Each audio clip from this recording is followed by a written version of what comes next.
Hello and welcome to this new episode of Daughters of Narcissistic Mothers podcast. I'm Matilde and I'm your host. I'm an inner transformation mentor, supporting women in healing mother wounds through women's circles and through the one-on-one 10 weeks program. To know more about these offerings, you can check out my website, womenreclaimingtheirfullness.me.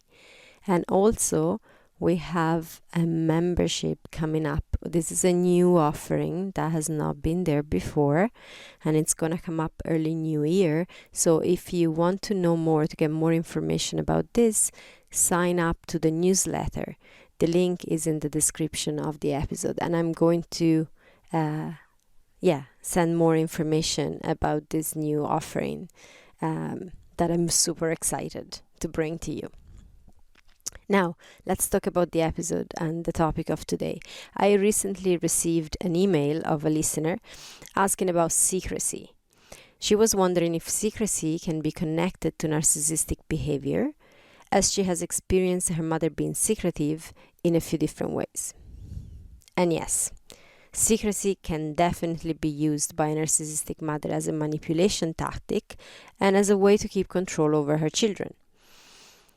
When we talk about secrecy, we refer to the practice of hiding information from others and not to the simple fact of being private. And in the case of a narcissistic mother, the hiding of information is tactical and serves a purpose for her.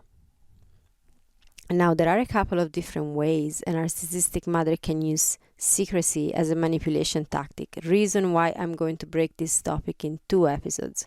So today, I want to talk about her personal secrecy. Does your mother want to know everything about you but is reluctant to share about herself? Does she frequently deflect questions about herself, constantly turning the conversation around? Does she give half facts and contradicting information when you ask about her? Or maybe she constantly wants to talk about herself, but when you actually ask information that you need for something, she suddenly becomes very private. And does that frustrate you to no end? And I get it if it does. It can for sure be very frustrating behavior and also a hurtful one too. Because you may think, why would my own mother not want to tell me things? And I get that. It's fair enough. And it can also be confusing because when you research maternal narcissism, you may hear a lot about how a narcissistic mother is self-absorbed and constantly talking about herself, or how she can use her daughter as a confidant, for example, and tell her everything. And yet you may have observed this secretive behavior in your own mother, causing you to wonder, what's that got to do with narcissism? Like the listener who asked about this, who, by the way, I want to thank for asking such an important question. And your questions are always super welcome because they bring richness to the podcast, they bring new topics, and they get me to go dig deeper and even deeper. So thank you so much for that. So it is fair enough to wonder if secrecy has something to do with narcissism. And as I said, definitely does. And to understand how and why, we need to understand that the game of a narcissistic mother is always to control and to meet her own needs. One of which is attention. Getting you emotionally reactive is a sure way to get your attention and therefore to get her needs met.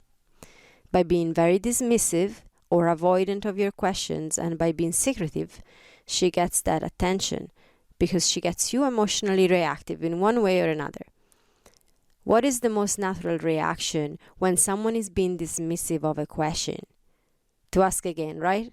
I mean, especially if you're trying to make conversation, if you're trying to get something going, a conversation going, and you're asking a simple question and the person is kind of avoiding it and not really fully giving you an answer and leaving you like, you're gonna want to ask more. Especially, obviously, with your mother, which you may actually need those information. There can be reasons why you're asking. So, and what happens when you keep asking and she still isn't fully answering? You get frustrated. Maybe you keep asking, then you get hurt, and then you keep asking more, and then you keep giving her attention, which is what she wants.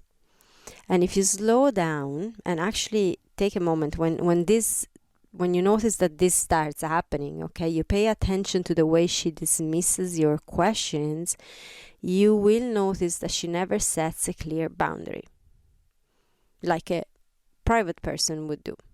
There's nothing wrong in being private, and everyone has the right to choose what they want and not want to share with others. Even a mother with her own daughters, there are things that are private to myself and I don't necessarily need to share with my daughters, and that's okay. Privacy is important. But in that case, one can politely set a boundary and be very clear about, okay, this is not something I want to share with you, but without being hurtful, and especially being clear. That's the main difference, is being clear, because anyone can respect a clear, okay, no, all right, you don't want to talk about that, that's fine, like I can get that, that's okay.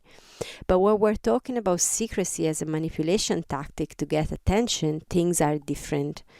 The answers you may get will be unclear, confusing, possibly leaving you wondering if you should insist or if you should drop it, what's the best thing to do, and with the hidden agenda of prompting you to ask more. Like, for example, a simple "how are you?", which is like one of the most normal ways to start a conversation, whether it's a visit, a phone call, or whatever. It's very natural, right? You just go, "Oh, how are you?" And the answer, in this case, from a secretive narcissistic mother could be, "Not well, but nothing to concern you with." So by stating she's not well, with no further details, she has clearly stirred your concern. Although she's saying nothing to concern you with, but of course you're gonna be concerned. So the next natural impulse is to ask more, like, "What do you mean with not well?" "Of course I'm concerned." And again, she can be more dismissive and bring you around in loops. Or you could ask a very simple, "Hey, what have you been up to?" And the answer could be, "Oh, nothing much." And then a pause. "Oh, if only we had more time to talk." So, okay, clearly she has been doing something because she wants more time to talk. You're actually there to talk, but she's not telling you what you've asked. So again, she's prompting you to ask more. Now, these are just very, very, very simple examples, and you will have your own version of it if this is something that your narcissistic mother does. The main point is to understand the game, to notice the pattern, to notice when the answer she gives you is phrased in a way that you feel the impulse to ask more, to ask another question. That is a way to get you sucked into an emotional roller coaster to fill her tank, likely leaving you drained, hurt, and frustrated in the process. On top of not answering your conversational questions, she may be quite insistent in wanting to know absolutely everything about you, and you may have noticed how intrusive this can be.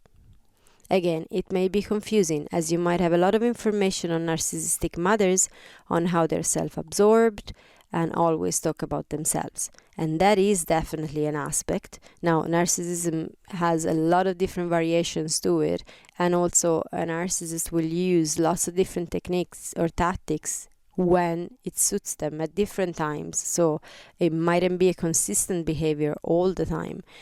But yeah, so wanting to always talk about herself is definitely an aspect, but there's also the need for ammunition, okay? The more information she has about you, the more control she can have over you. Being the person who knows all about you gives her the role of confidant, for example, of like the mother that is your best friend, the role of the one person you need and you can talk to about your problems. And by doing that, it gives her plenty of information to weaponize in manipulating ways later on at different moments. In the same way, her secrecy about herself can be a way to maintain control. The less you know about her, the less you can use against her, which of course is not your intention when you ask a simple "how are you?" But we tend to see the world through the filters of our subconscious and of our perceptions. And she may very well feel that she would do that based on the fact that she does. And also, the more information she gives you about herself, the more she can give you to defend yourself when she is using some of your information against you. So it's like a war of information here. Like the more you tell her, the more ammunition you give her. And if she tells you her own things, then you can use those to defend yourself. And moments where she's pointing the fingers at you, when she's blaming you, where she's telling you that whatever. Again, this has a multitude of variations, and it very much depends on the way your narcissistic mother behaves, on the way conversations go with her. Usually, I've seen that happening in multiple ways, but information when we're dealing with a narcissist is like a precious thing. She won't want to give it as easily. I've noticed how with some members of my family, which is full of people with narcissistic tendencies in one way or another, even the people that I thought I knew the best, so I thought I had the most information about, actually I've come to realize that the information I've been fed and given are always they're tactical. There's an agenda to it. And again, it may be a subconscious game. They may be aware of it. There's different degrees, and that depends. But definitely, yeah, you think they're giving you something that's really private, but actually there's a reason they're saying that while they're hiding something else, and they're being secretive about something else. And this just, it's like if you try to get get to understand it and to really just know why they're doing, and you get sucked into that is like a maze and you're never gonna come out of it. So with all this said, so she can be secretive to keep you sucked into a conversation. She can be secretive to get your attention, get you frustrated, get you to ask more questions. She can be secretive because she's kind of trying not to give you information for you to use against her or to defend yourself. So there's different reasons why this can happen. But what is your number one solution? Because that is really the most important thing, isn't it? What can you do to stop this manipulation game that leaves you frustrated, hurt, dysregulated, drained, and exhausted? As always, the first thing is becoming aware of the game, and you are on it as you're listening to this episode now. So, step one completed. Now, a lot of manipulation that goes on with a narcissistic mother is based on being subtle and difficult to spot. And that's why I'm saying knowing the game is really, really important. Because once you know it, then you can defend yourself. But once you know the game, your number one solution to get out of it is to stop asking questions. Simple as that. And I know that is easier said than done, but that's it. I don't actually even ask, "How are you?" anymore to some key family members. And if I'm told something like, "What? Are you not even asking me how I am?" I will say something like, "If you would like to tell me, I'm listening. But if you don't, that's okay too." And then I go about my business, whatever that is. When your mother uses secrecy as a manipulation tactic, her agenda, as subconscious as it may be, is to get you to ask more questions, to keep you engaged. That's how she gets your attention. When you ask more questions, you are, first of all, showing interest, which fuels her secrecy as manipulation. It's like, okay, this is working. I'm not giving her information. I'm being all secretive about it, and she's asking me more. Yes, this works. So that's what you're doing when you're asking more questions. Second, you're getting more and more frustrated. So you're getting tangled up in her game. you are getting emotionally dysregulated, and she's loving it because that's what she wanted in the first place. And third, you're giving her control over the conversation and therefore over you, because if she, by withdrawing information, you keep asking questions, she is actually leading the dance. She is leading where that conversation is going. By not answering, she's prompting you, and you're following the impulse of asking more questions. So she is telling you, like, not telling you, but she's making you go in the conversation where she wants to go. And therefore she's controlling you in that moment. So when you go instead, it's totally fine if you don't want to tell me. In fact, it's totally fine if you want to be quiet and you pull out a book to read, or you get busy doing what you came to do if you're visiting, for example, or you say bye if it was a phone call. Maybe a very short phone call, but that's okay. If she doesn't want to talk, if she doesn't want to answer, that's it. Show no interest in digging for information, and be very mindful and selective of what you give as information about yourself. And you may say at this point that these are not the basis for great conversations to happen. And I get that. They're definitely not. No point in lying about this. But nor is being manipulated into needing to pull answers out of someone just to give them attention. Those are not basis for a good conversation either. That said, if it doesn't get you frustrated or upset, you can certainly play the game and ask. Once you're aware of it, and you're like, okay, I know what she's doing, but you know what? They're simple questions, and I don't really mind, so I'm going to ask anyway. And I'm just going to play the dance with her for a little bit. It's only a short visit. Maybe you're low contact, and that's like the visit that you do once in a while, or the phone call that you do once in a while. So you're like, okay, I'm just gonna do this. She's not wanting to answer, but I'm just gonna give her the couple of questions that I know she wants me to ask.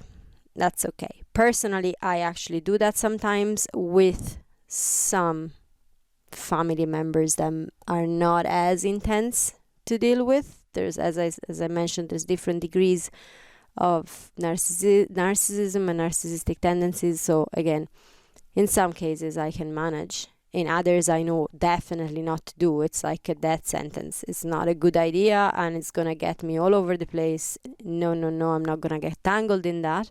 But in other situations, I do that sometimes. Now, I have noticed how drained I feel at the end of the conversation, no matter how much awareness I bring to it. But that's me.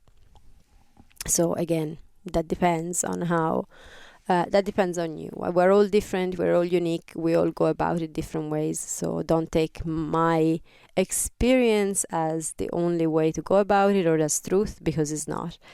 That's just how it is for me. And again, even though I know that I can be drained afterwards, with some people, with some family members, I still choose to do that briefly for like short phone calls maybe. So again, you can do that. And it's totally up to you as to how much that gets you, again, upset, frustrated, dysregulated, and all of that afterwards. And how quickly also you can get back into feeling good afterwards. Because we know that if you've been listening to this podcast for a while, you know that talking about self-regulating, so some situations are gonna get us dysregulated, and there's nothing we can do about that. That's gonna happen. I mean, it's life. But how quickly can you get back into feeling good, and being regulated, about having your emotions good, having your view on life good, not wanting to lock yourself in your bedroom and cover yourself with a blanket, which is what I've felt plenty of times after conversations with my mother. So if that happens to you, I get it. But so far, in general, like when I'm talking about the number one solution, showing no interest, so asking no further questions, has been so far the best solution I found. And often, by doing that, in order to keep you engaged, you may find your mother actually starting to talk. Especially if you give her nothing of yours to go on. So sometimes, in some cases, by just going, you know what, yeah, if you don't want to tell me, that's totally fine. If you want to be quiet, I'm just going to sit here and be fine. I couldn't care less if you don't want to talk to me.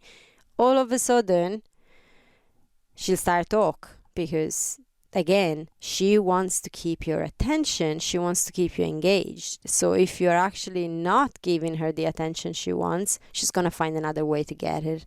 And by being in control of how you give her that attention, you are now in control of the conversation instead of the other way around. Which is not to control your mother, but it's to protect yourself. So she tries to control you because she's trying to manipulate. You're not trying to manipulate, you're just trying to protect yourself from a manipulative behavior. So if she doesn't answer your questions and you ask no more questions, then she can go into something else. Maybe she can try to guilt trip you because you're not showing interest, and you can go, well, I'm here if you want to tell me. So it's not like you're gone. I'm here, but it's your choice to tell me.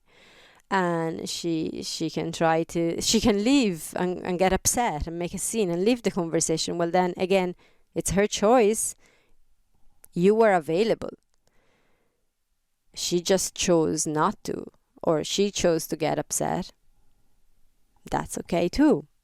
That's allowed. That's her experience. You're having your experience, and you are protecting yourself from behaviors that are toxic and not on.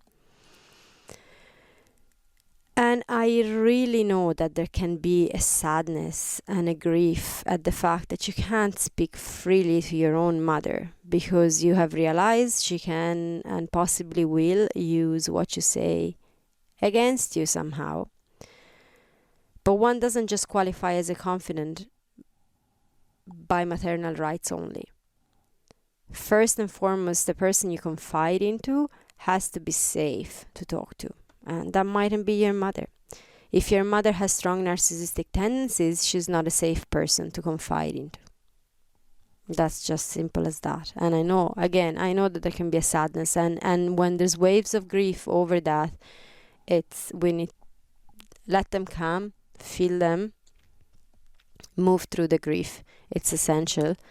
I've been through it many times, and I still go through it at times, definitely. But that's just, there's either feeling the grief, or the other way is not accepting this fact and actually feeling extremely drained and hurt every time that we try, and every time that we realize that, oh yeah, I confided that in her yesterday, and today this is coming back at me some way, hurting me. Okay. That's not good, and it really hurts every time. So, and I get that we fall into that trap many times. I've done it for oh my god, the best part of my life, like literally 30 plus years of telling my mother everything and regularly get hurt in return. So I get it. Now, the last thing to mention on this topic is that not asking is all well and good, but what if you actually need some information from your mother for practical reasons? Like, for example, you're shopping for her and you need to know what she needs. Or you need to know about her health, as you may be her caregiver or one of her caregivers. So in these cases, only ask the questions you need answers to. Okay, don't, like, she'll try to lead you in asking questions that are totally unrelated and bringing you around in loops in the conversation without actually giving you the information that you really want. Okay. So only ask what you need answers to, and then set your boundaries. If she tries to be secretive, if she tries not to give you the answers that you need, you go, okay, I need you to answer this question in order for me to take care of this for you, whatever this is. And then you give your consequence. If you don't answer, I will stop managing this for you, and you'll need to find someone else to do it. And then you stick with that consequence. So if we're talking about, I gave you the example of going shopping for her. So if that's what you're doing. Maybe she just doesn't drive, maybe she can't go out the house, maybe she's not able to go shopping. That's okay. So you go shopping for her and she just doesn't. Every time you need to know what she needs, she just doesn't tell you. So it's like, I need you to answer this, or else you'll need to find someone else that does the shopping for you, because I ain't doing this anymore. And then there are other situations where you can just you do what you do, as in, I'm talking about the shopping. That is a very simple example. Again, this is very unique to each situation, so you need to feel into what's happening in your own personal situation. But one other solution is just go and get whatever, and if she doesn't approve of what you got, it's like, if you don't leave me a list, this is what I will do. I will go and get whatever I think you need, and that's that. And if you're not okay with that, then you can find someone else to do it. Again, always give a consequence with your boundaries. And again, if you haven't downloaded the roadmap to boundary setting, you can do that. There's always a link in the description of the episode, so you can better set your boundaries and use that as a tool. In certain cases, like for example health can be a very delicate topic on this, because you may actually really absolutely need certain information on how she's feeling because you're caring for her, and again, it can be really hard to get it out of her. So it may be helpful to have others who can provide the information for you, so you know, to have access to whatever doctors she's going to, or if there's some nurse or some other caregivers that are coming in, to make sure that you can talk to those people and get information that mightn't come from your mother if she's being secretive. Again, this very much depends on the situation, so I'm by no means I'm telling you what you should be doing. I'm just giving you different aspects of it, and sort of different ways that you can go about it, but this is very private and personal. So this would be more something that if we were working one-on-one, we could talk more into specific, but like that, I'm just saying general. So feel into the situation. Again, you can share in the comments if this is something that you have experienced, if secrecy is something you've experienced with your narcissistic mother, if you had never heard of it before and you had never considered it, that's okay too. You can share that. And if you have any questions and reflections on this, as always, you can share, or you can send me an email at matilde@womenreclaimingtheirfullness.me. And in the next episode, I am going to talk about secrecy, part 2. I'll talk about how this can be used for projecting an image of public perfection and to isolate you from others. So stay tuned for that. And also, there is a special episode coming up this Thursday with a special guest. She's a returning guest, Antoinette McQueenie. She's coming back talking about, again, the wonderful world of hormones, women and hormones, and how we didn't get any of this information from our narcissistic mothers. We probably have been shamed and on it and all of that. So it's a really, really, really important topic. I am so looking forward to share this with you. It was an amazing conversation to record together with Antoinette. So stay tuned for that. And again, don't forget to sign up to the newsletter. The link is in the description of this episode if you want to know more about the upcoming membership offering that I'm working on and that I'm so excited to start introducing to you. So I will talk about it in the emails, in the newsletter. So sign up if you're not already.